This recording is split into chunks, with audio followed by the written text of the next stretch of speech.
Hi, I'm Peter Harrop. I'm chairman of ID TechX, and I'm interviewing here the folk at Alta Devices. Alta Devices is in this leading edge world where we have solar panels, and they are often flexible and they're often much more efficient. You get much more electricity, and I want to learn more about this because it interests me from the point of view of electric vehicles that can be energy independent as long as the sun's out or even when it's not out, using a battery.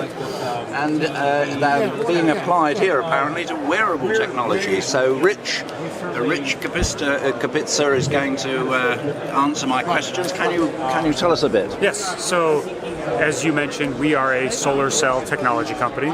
We manufacture everything here in the US, actually a couple miles down the street in Sunnyvale. And we make solar cells out of gallium arsenide. That's what makes ours different from the rest of the industry. And the goal of the company was just to make it as cheap as possible, because gallium arsenide is a pretty expensive material to work with, but it has tremendous performance attributes. So we hold a world record for efficiency at almost 29%. Right. We work great in low light. We have a very flat temperature coefficient. So there's just a whole slew of properties that are really nice with gallium arsenide.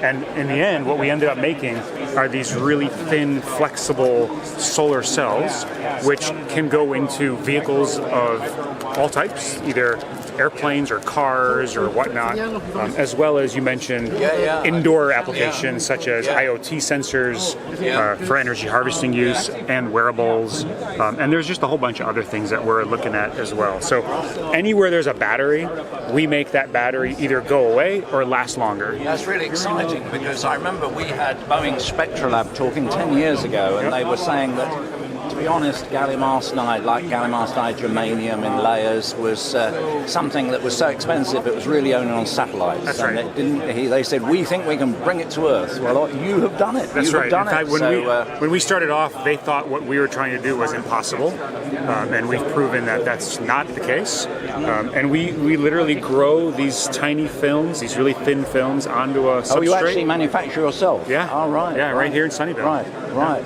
And so what do you think is the biggest opportunity for you? Is it the small wearable technology or a large area on, say, a vehicle? It's both. In fact, it's IoT devices, it's wearables, and it's vehicles. Those are the three big categories. And does it have a decent life? They do. In fact, because it's a monocrystalline gallium arsenide, there's hardly any degradation. So it's a single junction. Single junction, that's right. Right. So it's very stable material. When they get hot, they reduce efficiency by a bit, but it's much better than other solar technologies. Starting so high, so good that you remain good. But even as a percentage, the percent reduction is quite small. And you can form part of a structure. I mean, we think that structural electronics is a really big thing now. Instead of components in a box or glass panels put on your house as an afterthought and they look hideous, this can actually be an integral part of a wristwatch, an aircraft wing, whatever. Right. In fact, we've had customers that have put this into a carbon fiber mold upside down and built up the actual solar cells directly into the surface of the structure. Oh, right. So you can imagine this on a wearable or a consumer device. Do you need controlled disposal or not? No.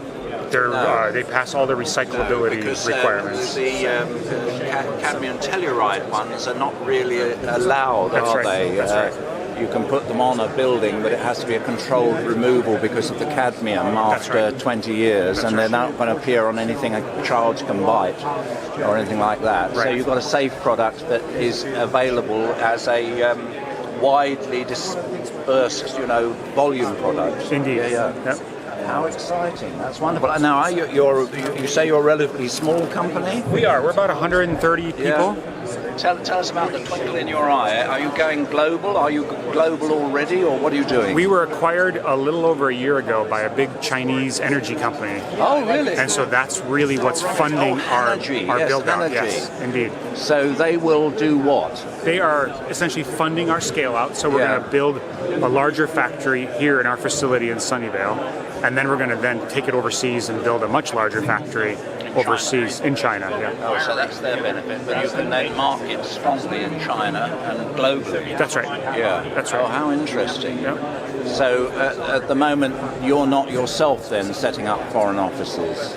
We haven't set up any foreign offices yet, but we will. We'll have to see how we how we go forward. Any ambitions for Europe, where I come from? We actually have customers in Europe already. You do? Yes. All right. Where do they put these things? Can't say.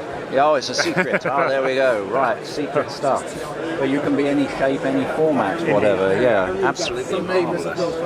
Yeah, this is actually, interestingly enough, this is an analog devices development board that uses their energy harvesting chip and runs off of just one of our solar cells. Excellent. So it produces enough power to run a small little wireless sensor node using their energy harvesting booster. You're one of the key enabling technologies for the Internet of Things. Exactly. Because all too often these microcontroller boards are bigger than that, and that is embarrassingly big because it can't go in the application. That's right.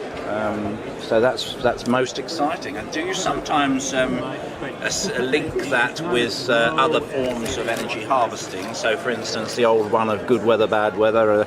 In the bad weather, you might use thermoelectrics or piezoelectrics or something. Some of our customers are interested in exploring that world. We don't do that. No. Obviously, so we provide the solar piece. Provided by. Do you have value-added resellers? We don't today. No, but that could come. Exactly. Yeah. All right. And you do have the big automotive companies talk to you? We do. Yeah. In fact, quite a few. In fact, and wonderful. There's a little bit of a cost that we need to hit in order to fully be able to explore the automotive industry. There's a quality piece that we need to go. It'll be an upmarket product initially, perhaps, or it's valuable to them to get rid, not just to power a vehicle, but in the case of all the copper wire in a vehicle, it affects the range, and a lot of the car companies I know would like to have a lot of the sensors, even the lights, work from locally garnered power, and then you throw away a lot of copper wire. That's right. And the same thing true in an aircraft. So you're aware of, you're into that sort of conversation. Absolutely. We think you've got a marvellous future. We think that you have a tremendous potential, and it's wonderful and a great privilege to talk to you. Well, thank you very much. Yeah, wonderful, wonderful.